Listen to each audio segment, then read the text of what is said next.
Guys, welcome to Lit Survey 11. Today we're going to be talking about some test taking strategies as we prepare for the Keystones. So we'll review some test taking skills. You'll have an opportunity to look through some test review practice questions, and you'll be working on a reflection. So I want you to think about what stresses you out about test taking. What is it that maybe causes you to feel anxious or nervous? And hopefully today's lesson will help you feel more comfortable with that.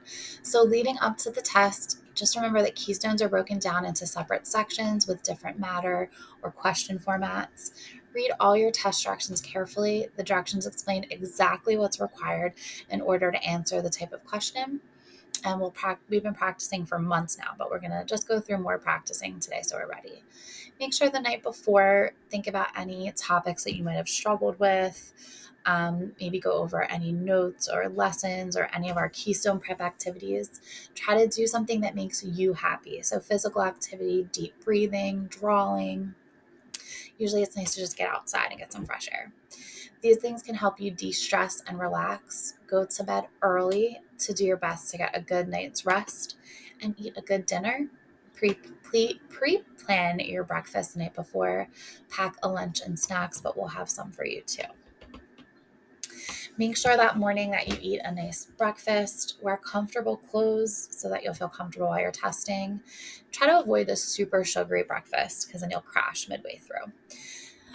You can briefly look through some notes, but you're probably just going to be focusing on getting to the testing session. Focus on what you know and don't worry about trying to learn immediately something that you don't know.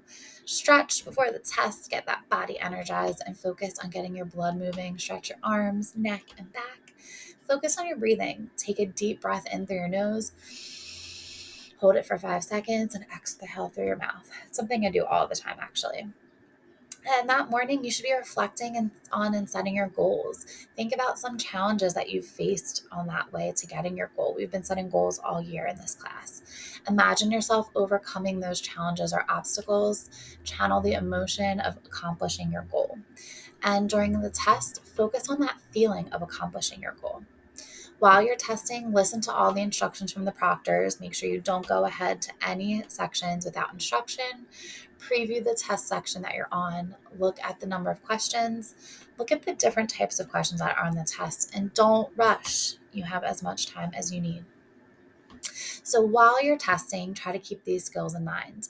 Read all the directions carefully. Determine exactly what's being asked. Don't just skim. Consider all the answer choices before selecting your final answer. If one of the possible answers is all of the above choice, make sure there isn't more than one correct answer. If you see there are at least 2 correct answers, you should choose all of the above. Eliminate any answers you know are incorrect. Eliminating a few wrong answers can increase the chance of a random guess being correct. Answer the easiest questions first. Most tests are arranged in order of difficulty, but you might find that a later question is easier for you. So if you're stuck on a question, move on to the next one. You can always return to the question later. Just don't forget about it.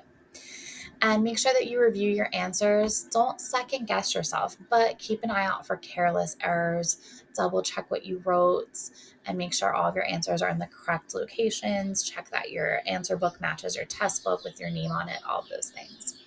Make sure you give them what you want, especially in your constructed response and your text-dependent analysis or your short writing. Make sure to answer all parts of the question being asked. We're always looking for 3-point responses with 3 explanations and prove it to me language. Make sure to use the RACE method to restate, answer, cite, and explain. If you start to get anxious, take a break, take a few deep breaths, and don't worry about other people finishing before you. You're worried about your test, not theirs.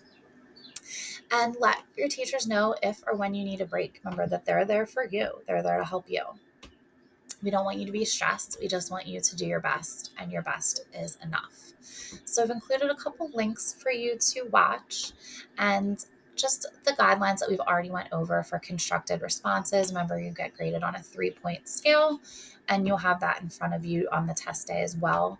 So I gave you a couple of more examples for you to read through. And your assignment for today is to do your L5 test taking strategy reflection worth 15 points. So, in 3 to 4 sentences, reflect on how you can keep yourself calm and focused during Keystones next week or during any other tests you come across. So, good luck on Keystones, and I will see you guys soon.